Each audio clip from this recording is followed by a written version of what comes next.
Ako si Rodolfo, operator ng DTF machine dito sa Transfer It LCC Legazpi.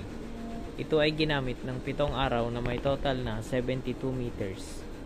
Ito ang printer head, huling pinalitan noong September 19, 2024. Ito naman ang capping na may 90% good condition.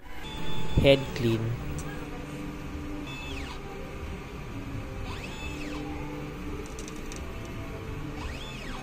Punasan ang wiper pagkatapos mag-head clean. Nozzle test.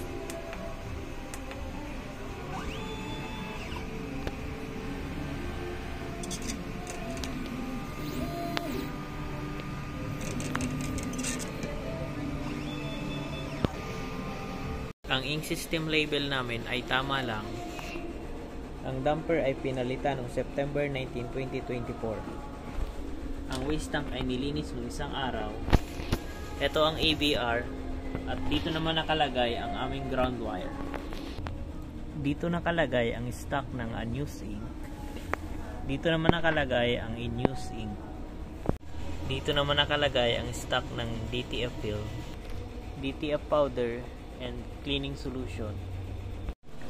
Heto naman ang consumable withdrawal record, weekly physical inventory report, at heto naman ang daily output monitoring record, at heto naman ang daily checklist.